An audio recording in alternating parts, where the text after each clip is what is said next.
The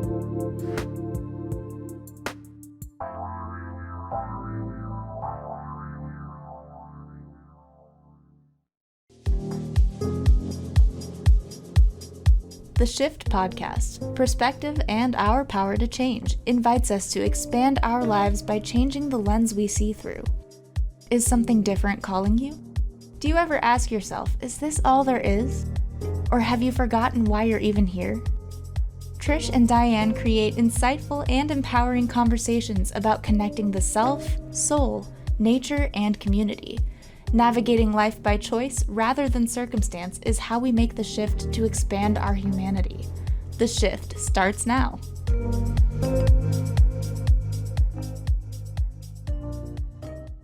Hello, everyone, and welcome to The Shift. We are on episode 12. So happy to have you with us today. We are with the Cornelia Stephanie Media Group as part of the Transformation Talk Radio Network. And I'm Trish Campbell, your co-host, along with my good friend, Diane McClay. And we're here to bring you a special episode today. We have a 1-hour episode, and we have something very new and exciting to bring to you today. And we'll get to that in a moment. We also have a special guest. And I'm so excited to be talking about what we're going to talk about today. So first, as we always do, I want to open up our show by honoring the land on which we all settle, and honoring the original inhabitants of that land. For myself, that is the Mississaugas of the Credit First Nation, the Haudenosaunee, the Huron-Wendat, and the Ojibwe Chippewa, and whether named or unnamed on all the lands on which we settle. We honor them, we give them gratitude for their stewardship over millennia and their connection to Mother Earth that they've modeled, and the wisdoms that they've shared, and all of that has helped us have this foundation to come to you today. And so we always open by acknowledging that. And one of the things we do on the shift is help our listeners, but also ourselves, open our minds to expand beyond what we've traditionally accepted in our lives, as far as our evolution, as far as our healing, and to look beyond for new ways to do that. And we're going to be talking about that today, new ways to heal. And I'm so excited. We have a special guest. His name is Tom Paladino. He is a scalar energy researcher with over 25 years of experience in developing healing techniques, helping people all over the world recover from pathogenic infection, and really providing a foundation for health and wellness for people all over the world. He's the inventor of Scalar Light, which is harnessing the energy for healing on a quantum level, and we'll get into all of that. We are going to be taking you on this journey in real time with Diane and myself, learning about this, and we can't wait to see how this is going to unfold. So Tom, thank you for being here. Thank you for spending the time with us. And Diane, I'll let you kick it off and go with it. Well, just thanks to everybody. And before we started the show, I was listening to Karen Timer's show, 50 and Free. And the thing that stuck out at me from that show is you guys were talking about breaking old patterns. You were talking about freedom. You were talking about one of your quotes is it's just that it's about allowing yourself to not be connected to the outcome. And I really thought that was a good transfer into what we're talking about today, because when we approach new concepts and we don't have knowledge about it, and when we don't understand it, and when it sounds like it's too good to be true, humans have a tendency to disavow it, to break it down, to try to find the negative in it. And I want to start off by just saying, let's not be the traditional form of the word skeptic, which means prove it to me, show me the evidence, prove it to me. Let's come into this conversation with an open mind, with open heart, open soul, open questions, and let's not be attached to the outcome and see where we go. I love it.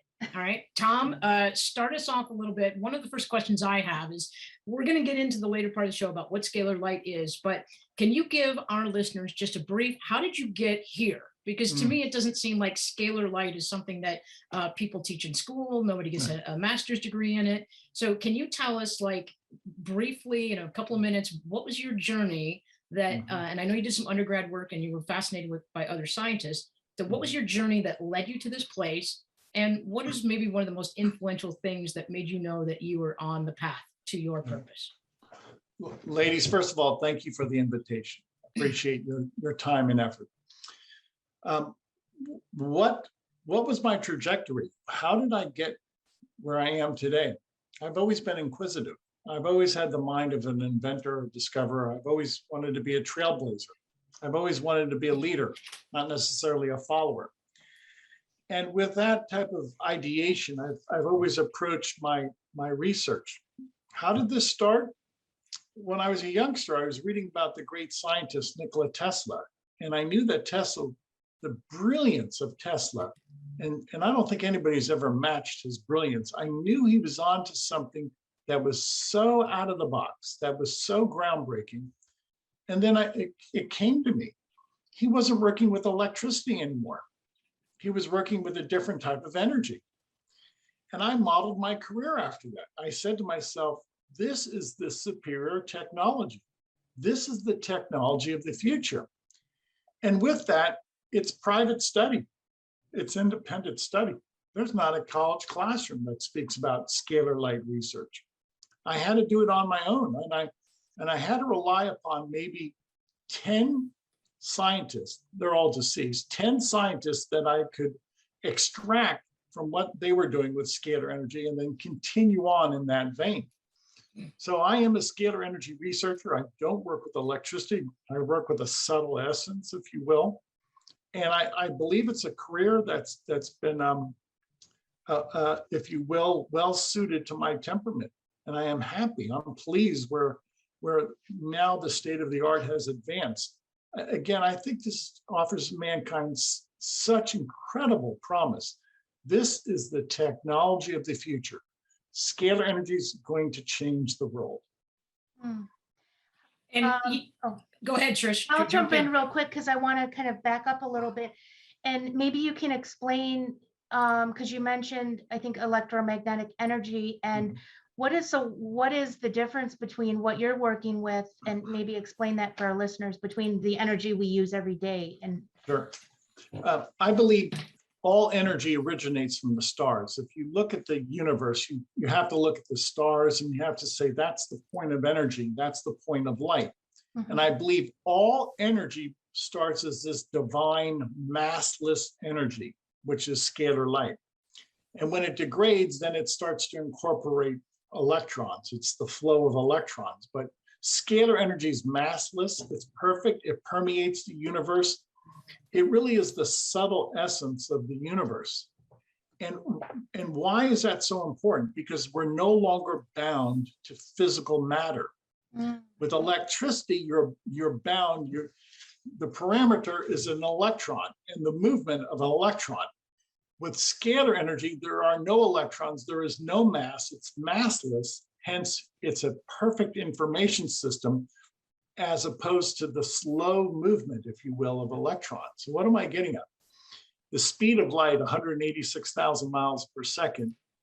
Many people say that's incredibly fast. It is. But scalar energy already permeates the universe, allowing for instantaneous velocity. We'll get into that a little bit later. Okay, I know Diane's probably has a question, but I do want to ask you this one thing. What you're describing sounds exactly like universal life force energy that I work with in Reiki. It is. Yeah, it's consciousness. That's what I'm working with. Scalar energy is consciousness. It's the omnipresence of God. And again, it's so far superior to that of electricity and magnetism. It's just, there's no comparison.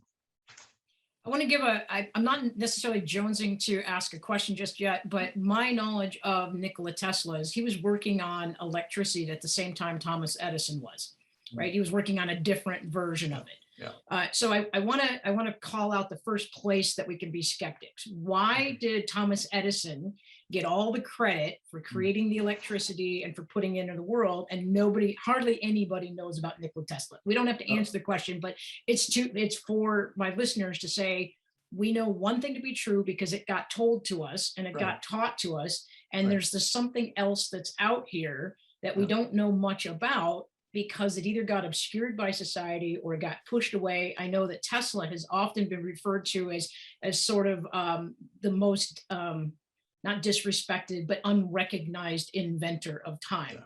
as a Right. point of reference, did he not have the pre-concept of the cellular tower back in the Yes. 1700s? Didn't he have a Yeah. model of something that could project information or waves of something out to the mass communities?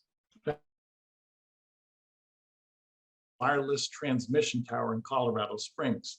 And if you look closely at that photograph of this wireless tower, there's no wires. And it's at what, an elevation of 6,000 feet. So you have to ask yourself, why would somebody build an energy tower far removed from power lines in the Colorado Rocky Mountains? Because Tesla did not have to rely upon a power station. The stars were the power station. So circling back to your earlier comment, well, why would that not be of merit? What did Tesla discover? Wireless transmission of energy, extracting energy, free energy from the stars. Why isn't that in use today? Because Tesla's technology is a threat to the military-industrial complex. Free energy is a threat to current-day technology. And I want to jump in here. My brain thinks about movies and TV shows and things that we've been presented. In 1966, Gene Roddenberry had this amazing show called Star Trek, and the soliloquy at the very beginning by William Shatner is almost everybody knows it, even if they're not a Trekkie. Space, the final frontier. These are the voyages of the Starship Enterprise and its 5-year mission to explore strange new worlds, to seek out new life and civilization, and to go where no man has gone before. And what I want to say real quick is, first of all, you're a vanguard. I had to look that up, but a vanguard is a group of people leading the way in developing new ideas. It's also used to describe the forwardmost part of an army as it's advancing into a civilization. So on this show with The Shift, what we realize is that it takes courage to step into the new and the unknown. And it takes courageous choice to continue to advocate for something that people want to push aside, hold down, hold back, or keep in secrecy so that they either have it for themselves or so that people can't learn for it. I just want to say thank you for you, and then I'm going to turn it back to you and Trish. Just thank you for having the confidence and the courage to see something that the world needs and be able to do the research on it to start bringing it into the foremost of our minds. That is the only way we can create a perspective shift, is if we get curious about something and we lead others into it. Thank you. Trish? I really want to start to talk about how you're harnessing this energy for healing on a quantum level. And if you can explain some of that to us. Okay. Scalar energy, the energy of the stars. Now, this is a perfect information system. It is capable of millions of functions. It's responsible for the instructions of the universe. What I've discovered and the way I've calibrated some of my instruments, I can create a molecular bond or break apart a molecular bond. Scalar energy allows me to have consummate control over atomic and molecular bonds. Meaning what? Scalar energy is really the life force responsible for atomic and molecular forms. Scalar energy allows mastery over physical nature. I mean every word of that. So with my instrument, I can assemble, I can create, if you will, an antioxidant or a vitamin or an amino acid. Or in reverse, by reversing the polarity, I can break down the bonds of a toxin or a virus or a fungus. Now, these are the, if you will, the early model instruments that I've created. And I had a great deal of help from my predecessor, a man by the name of Galen Hieronymus.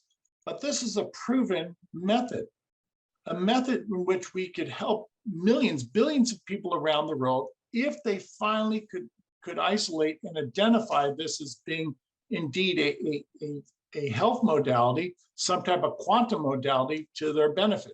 So what am I getting at? Scalar energy instruments can create, can assemble nutrients, or in reverse, we can disassemble, transmute, break apart toxins and pathogens. We do all of that by way of energy. And it's painless because we're breaking down the molecular bonds of what is harmful, or we are creating the molecular bonds of what is beneficial, nutrients. All of that is done through an information system. It's so simple. It's simple on account of the fact that it's fundamental. When you have a primal force in nature, then the approach is always simple because you control nature. I control this primal force scalar energy. Hence, my approach is rather patent, rather straightforward and simple. You when you were explaining to Trish and I a little bit prior to the show, we were asking, like, this is so far above my, you know, I'm a college graduate, I've had science classes, and my head just feels like it's exploding. So you talked about how this scalar light is to humans as photosynthesis might be to plants. So can you make that comparison and bring it back down a little bit for our listeners? I get what you're trying to do, but to me, it also sounds like it's very similar to how people believe that they can put prayer into the world and ask for healing. It sounds to me like it's very similar to that standard practice. Is that true? Correct. I believe prayer is a form of scalar energy. When we pray or have a positive thought, that is a scalar wave. That is this broadcast of scalar light. And then going back to your initial comment, my predecessor, a man by the name of Galen Hieronymus, took a scalar energy instrument and he collected star energy, sun energy, and he channeled from the top of his roof of his house. He channeled that energy by way of a copper wire into his basement. And in his basement, in a dark basement without any light, he grew plants in the dark by way of this scalar energy instrument that would channel scalar energy by way of a copper wire into his potted plants, proving that scalar energy is really the life force behind all plant life and responsible for photosynthesis. So what the current modern model, if you will, the model for photosynthesis only considers electromagnetic energy, which is a subset of photosynthesis. The real prime mover behind photosynthesis is scalar energy, and electromagnetic energy is a derivative and in part responsible for photosynthesis. But by that experiment, I believe he's proven that scalar energy is really the prime mover, is the primary influence for photosynthesis, whereas electromagnetic energy has a secondary effect. Wow. So what I'm hearing is, so normal science tells us that a plant has to have sunlight in order for it to grow. It gives it food. Right. But by putting a plant in the dark, theoretically, the plant would die because it's not exposed to the direct sunlight. Right. But Hieronymus basically captured sunlight, scalar energy, translated it or transmuted it through a copper wire, very much like our cell phone or like our electrical outlets in our house, and the plants grew. Am I getting that right? Exactly. Wow. And the plants were rather robust. So, that really begs the question, how's that possible? Mm-hmm. So there's one drawback with modern day science, and I don't mean this to any way besmirch anybody's reputation. Modern day science only considers one energy spectrum, electricity and magnetism. There's two energies. And many of the anomalies in the universe that cannot be explained can only be explained by way of scalar energy. So in other words, whatever event you see in outer space, it's either an electromagnetic cause or a scalar energy cause. You can boil it down to those two energies. And the problem we have with so many scientists today, that they only isolate on electromagnetic energy, so they only get half the equation. This is Einstein's one of his biggest faults. He was trying to understand the work of Nikola Tesla exclusively through the prism of electromagnetic energy. You can't do that. There's two energies.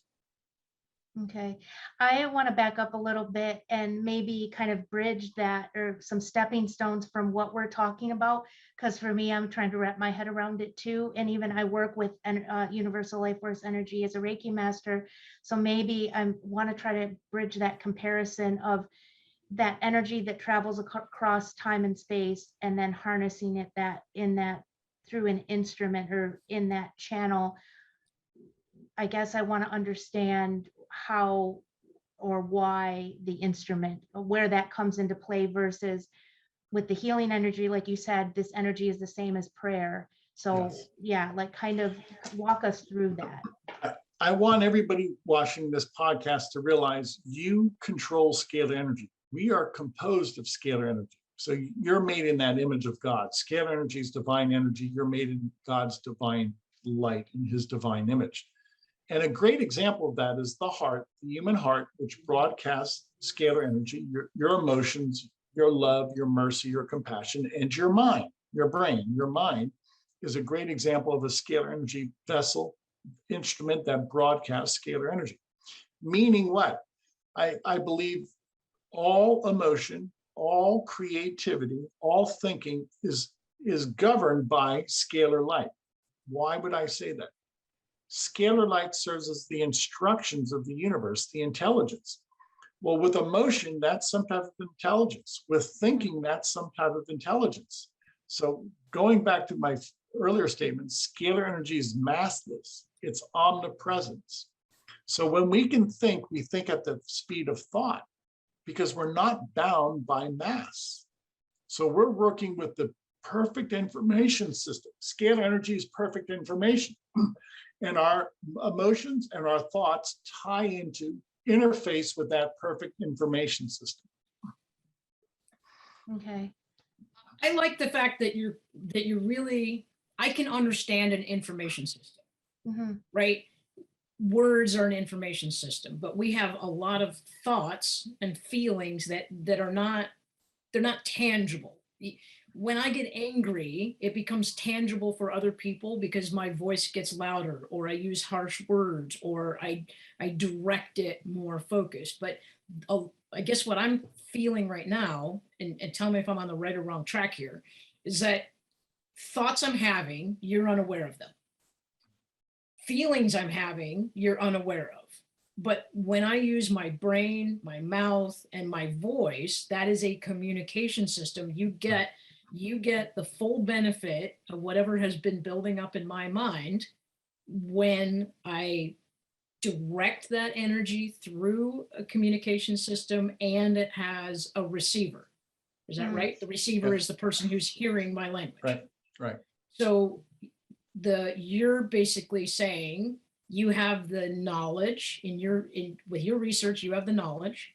You have built an instrument to be the conduit, to be the wire, and you are now working with clients to be the receiver. Is that an adequate parallel? Okay. Yeah. Yes. My instrument works as, say, a transmitter, and people and animals are the receivers.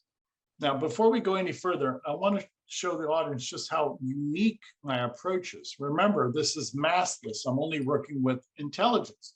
So when I work with people, I only work with their photographic force field. This is my photograph. People email me photographs of their family members or their pets, and I place their photograph inside my instrument. My instrument works through the force field and sends energy by way of those force fields. Now, if you remember, when you referred to Star Trek, many times they spoke of force fields, or they could scan somebody for their energetic pattern or their disease pattern. That's what we're working with. That's the perfect information system that you saw in Star Trek. That perfect information system is with us today. It's scalar energy. And we're just now starting to understand how to use it. You have a quote, maybe you can pull it up, but Nikola Tesla talked about the theories of science they often become irrelevant or they die out. Can you speak to that real quick before we go to our break in a minute or two? A couple things. Nikola Tesla said once scientific world would grasp massless science, non-physical science, we would make great progress. And Tesla also said that many people of his day did not understand his work because it was so advanced, and that they were really stuck in a certain model. And one of those models was just accepting electricity as the final frontier. No, it's not. Mm. Yeah, and for people right now that are thinking to themselves, man, this just sounds way out of the world, right? You know, when I was a kid, I watched the Jetsons. It was a cartoon about flying cars and robots that were talking and robots that did chores around the house. We are here, people. We Yeah. have AI guiding our life. We have robotics. We have flying cars. So for anybody who wants to tune out right now and say, wow, this is way too far advanced, I can't handle this, remember that you're watching us on a computer. That didn't exist before. You have 5G internet. That didn't exist. We have a computer that fits in the palm of your hand. That did not exist. And these things would not come to us if we didn't have leaders and visionaries and people who said, what if and why not something could be different? Yeah. We're gonna take a break, and then we're gonna come right back in. Trish, do you have a last question before we go to break? I was just going to say, like, to your point, we didn't have, computers at one time or internet. Reiki has become more prevalent, that we're talking about the same energy. It's just using it in a different way and more channeled way. Like you broke that down so beautifully for us to be able to understand it on a more simple level. So yeah, so we'll be back after a short break and we'll continue this conversation.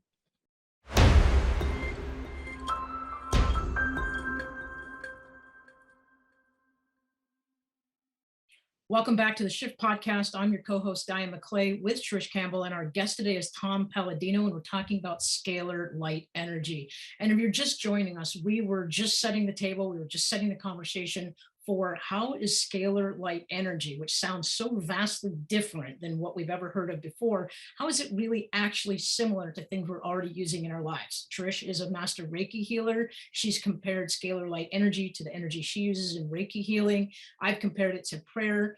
Tom, you had a couple other good examples that we might use in everyday language that could draw a picture for people. What would those be? Yeah, I would say that intuition is a scalar energy function. Anytime you have a hunch, some people have the gift of prophecy or clairvoyance. I often say people have a scalar energy download, or this presence of scalar energy in their mind, which are instructions. Take, for instance, some people are just natural. They can learn a language naturally, or they're great at some type of athletic sport. I often quote that Mozart was able to compose at age 5. How do you do that at age 5? He had the gift of music. And how is that intelligence parted? Intelligence is scalar intelligence.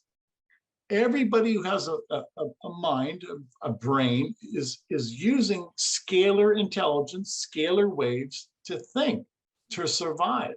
I frequently say our heartbeat, the circadian rhythm. What gives the heart the information to beat? It has to be some type of information system. It's scalar energy. Scalar energy imparts its instructions everywhere. It's the energy of the cosmos, the intelligence of the cosmos. So this is really what I'm trying to drive at. This is what Tesla said so frequently. Once science attends to non-physical events, non-physical science will make so much progress, because the intelligence always precedes the physical construct. So you have to have intelligence instructions first, then you have the result of some type of chemical reaction or some type of physical manifestation. Well, I'm sorry, Trish, can I just tag on that real quick? Yeah. Like break that down into real science. A scientist says, what if? So that the intelligent question is already preceding the outcome of whatever research they're doing. Right. What happens if I do this, and what happens if I don't? What do I see? What can I measure? What can I observe? What can I repeat? And so I had never thought of the intelligence coming before the physical construct. And that for me actually helps me open my heart a little bit more and be less skeptical of a lot of things. because we all have thoughts about things. I have a friend who will meet somebody for the first time and they'll say, I don't like that person. And I'll say, why? And they'll say, don't know, can't tell you. And sure as shooting, 6 months later, if I get into a conversation with somebody and then something happens where I kind of get screwed on the back end or something, you know, my friend will say, I told you so.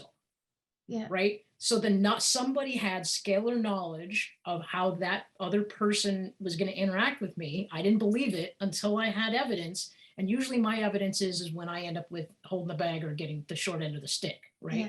So that has just created this opening in my mind that this intelligence comes before we have the physical construct to prove it or define it. So Yeah, thank you for it reminds me of, I want to kind of draw another parallel to that of like the natural intelligence of all things. I mean, is it not that, Tom? Like, I think Yes. of the Marianne Williamson has a quote, like the acorn doesn't need to be told how to become the mighty oak or something like Right. that. Like the natural intelligence of all living things, it just becomes, it just is. And so Right. it doesn't need to be told to do this, this, and Exactly. this. Exactly. And that has to come from something. It has to be a divine intelligence that gives instructions to everything. Otherwise, the universe would fall apart. There would be no order. So what am I getting at? If all of the stars are propagating that scalar energy, so to speak, which are scalar instructions, then you see how the universe is blanketed with scalar instructions. This is it, people. This is what we call the coup de grace of science. This is it. It all starts with instructions. Everything else is really inferior to scalar energy. All sciences owe their actual science, actual body of knowledge to scalar energy or scalar intelligence. So one of the things we do here is try to frame up or take our listeners from something maybe they've never considered before, like we opened the show with, and then to a point of, okay, now let's consider this. And I know you've studied this for 25 years, so you must have come across people who are skeptical and you know, beyond that. So how else can we frame this or explain this or talk to it in a way that will, you know, maybe we've touched some people already and now they get it, but there's always more to, you know, for us to grasp it. Sure. There is skepticism, but I would say this: do your homework and not only look at my research, but look at Tesla and a few other scalar energy researchers, and they have proven. There are photographs, there are test results as to their efficacy of their experiments and of their lifetime work. This indeed is a real science, although it's poorly understood. Why? Because it's invisible, it's massless. It's a new science, but it's very real. Well, and coming back to the prayer thing, people who believe in prayer don't have to have evidence that their prayer works. Right. My parents are strong prayer warriors, and they have a prayer circle. And I think as humans, when we think of prayer, we think, oh, well, so-and-so has cancer. I'm going to pray that the cancer goes away. Well, I don't know that prayer works exactly that way. For some people it may, but really prayer is about providing energy, strength, support, stamina. Maybe it's not making the cancer go away, but it's allowing other parts of the person's life to get stronger while a cancer might be eating away at the cells of the body. So people who believe in prayer don't have to have a list of laboratory results that tell them that prayer works. Right. People that believe that Reiki allows them to feel better don't have to have proof. And so I guess this is the transition I would ask our listeners to make is, this is a new technology. We don't have the evidence yet. We don't have the proof. Although, Tom, you do have some test results from some people that I wanted you to have you speak to. Because it's new, we don't have the anecdotal or laboratory related evidence, but that doesn't mean that this isn't real, it isn't important, and it isn't valuable to open our minds up to learn about. Yeah. Tom, do you want to jump in? Yeah, that's a good point. So how do I prove this? Well, you only can prove scalar energy work with a scalar energy instrument. And I'm one of the few people in the world with a scalar energy instrument. What am I getting at? What if only a handful of people had computers? Then only a handful of people can prove or disprove computer theory, computer action, computer programming. So I only can prove this, if you will, by before and after results. Many people will send me, once again, their photograph. I work with people exclusively by their photograph. People will send me their photograph and they'll say, Tom, I have herpes or HIV or the Epstein-Barr virus. And I work on their photograph. I send their quantum field energy. And in so doing, the herpes virus, HIV, or Epstein-Barr virus break down. We disassemble viruses. After the scalar energy sessions, some of those people have a diagnostic test, what's known as a polymerase chain reaction test, looking for any type of genetic marker, any type of a marker, if you will, of the presence of herpes, HIV, or Epstein-Barr virus. And invariably, all of those test results are negative. There's no viral load for herpes, HIV, or Epstein-Barr. And you cannot explain that by way of Newtonian physics, because I'm working with a different science. I'm not working with Newtonian physics. I'm working with scalar physics. And frankly, there is no protocol. There is no scientific protocol because this is a new science without any protocol. So what am I getting at? The only way you could prove this is if you feel better. Yeah. There's a body of knowledge, there's a body of evidence that we're amassing of people who have stellar testimonies, but those testimonies are relevant to my work with their photograph, which modern day science could not explain or prove or disprove. I'll Jacob, jump in. Oh. I was going to say, Jacob, real quick for our watching listeners, can you go ahead and pull up the Scalar Light instruments, the picture of Tesla and Tesla making a light work, and of Tom, and then the next series, could you just roll the scalar energy? Now, Tom, we're not going to see these photographs, so I want to read one of the, you've received a testimonial from somebody. Hello, Tom. I'm very happy to report that after suffering for over 30 years with the herpes virus type 1 and 2, mostly 2, I just got back my PCR test results for negative for 1 and 2 in the DNA.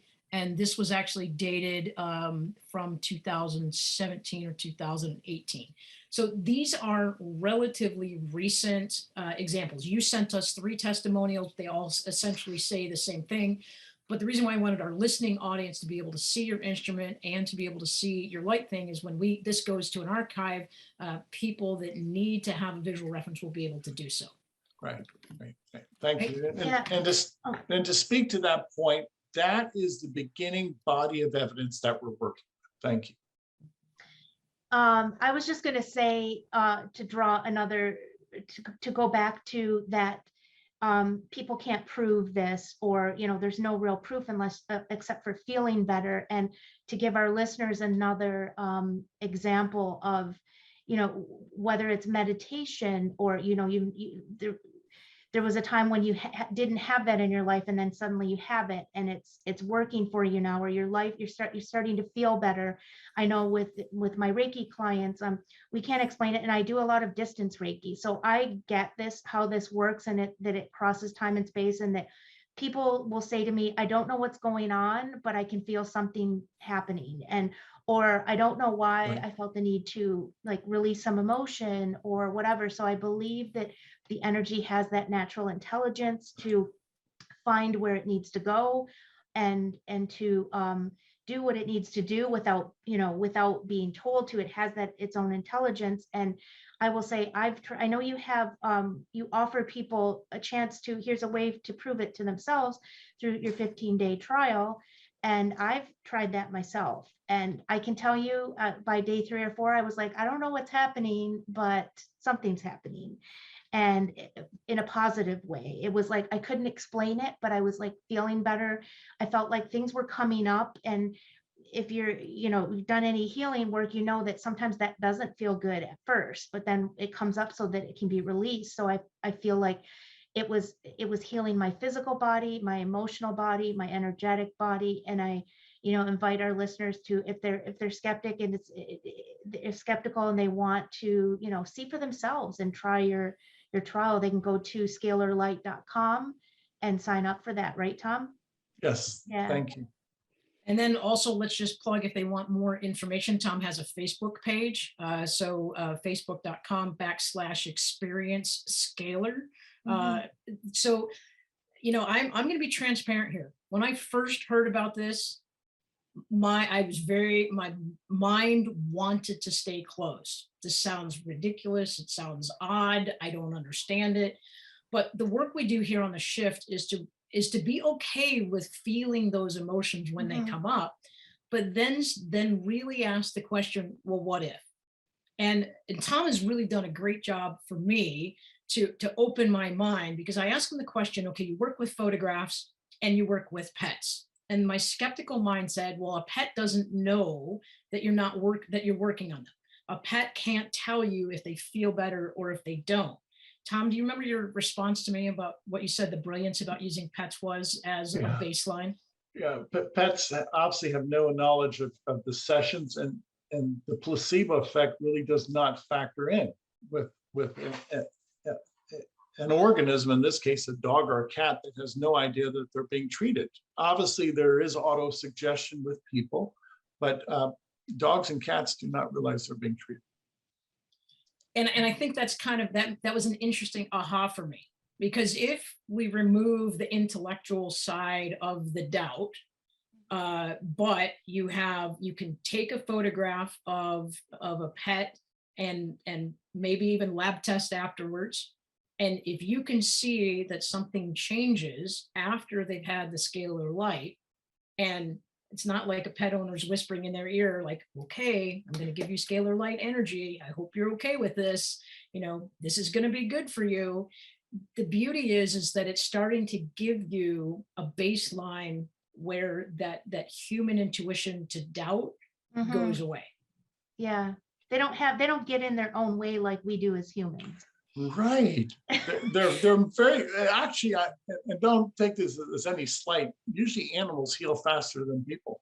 Yeah, and I believe that. That's so, yeah, because I think they're closer connected to source and to the energy themselves than we are, because we have all these layers of stuff, of doubt, or ego, all the things, plus everything we're carrying around with us energetically. And one of the things I saw in your work is about how it works on like our chakra systems, like our meridian systems. And maybe you can, because I know there's probably listeners who know something about that.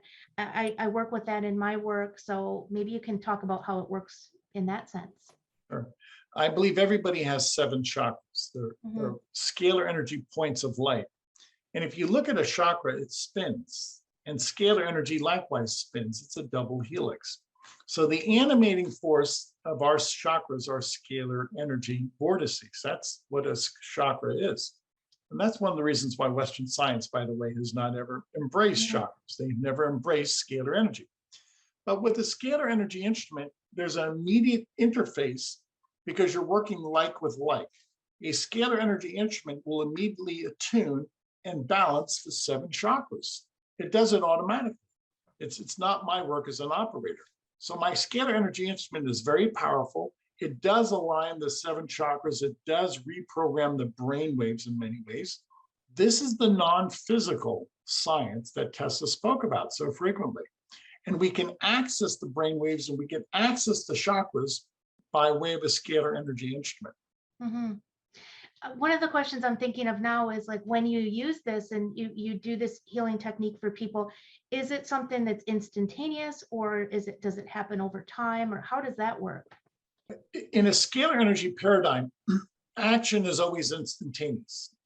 There is no time in a scalar energy paradigm. So everything is always in the present moment. Action is always instantaneous. However, how the people respond, the healing curve takes time, which is really the electromagnetic response, so to speak. Okay. But in scalar energy as an animating force is always instantaneous. Okay. So I guess, is that like how is it because we're getting, like I said a few moments ago, we're getting in our own way, that it takes time? Or I just want to understand, like, yeah, how that works. Scalar energy, this massless energy, works instantaneously. Okay. However, we're made out of chemicals, Yeah. flesh and blood, and that has to respond over a course of time. Okay. Now, here's the point. Remember, scalar energy is far superior to that of electricity or magnetism. So every event, all action in the scalar energy paradigm is instantaneously. It's instant, as opposed to electromagnetic energy, which takes time. Chemical processes, digestion, various Okay. mental and physical properties. It's really a factor of time with electromagnetic energy. I want to tag in on that. So first of all, I love just the phrase "action is always instantaneous." Because when I think about that in physical real life, it's true, right? You see a red light, your foot steps on the brake. That's action, right? There's a little delay, but as soon as we make a decision, choice is a word on my wall. What is the thing that drags us out the longest? Trying to make the decision, trying to make the right decision, trying to get the facts, trying to not make the wrong decision. But as soon as we make a decision, we are in action. We are already moving, right? So that's the first thing. Like, this is true in real life. If we functioned at our highest, here's my question. If we functioned at our highest evolved self, would we be able, so if in scalar light, action is instantaneous, if we were functioning at our highest level ourself with our divine intuition, our divine light, our scalar light, would we be able to recognize that instant reaction as soon as scalar light creates the action? Sure, if you're exclusively immersed in a scalar energy environment. I really believe that electromagnetic energies are fallen nature. I believe scalar energy is the exclusive energy, the exclusive paradigm of heaven. So in other words, those who are in heaven enjoy that instantaneous action, and it's on all knowing, if you will, presence. And that's one of the reasons why you cannot die or age in heaven, because you're surrounded by perfect coherence, perfect light. So, when you really take this to the nth degree and you extrapolate all of these reasons, electromagnetic energy is the cause of aging, death, disease. Scalar energy is the cause, it's the steady state. There is no death, disease, decay in the scalar energy steady state.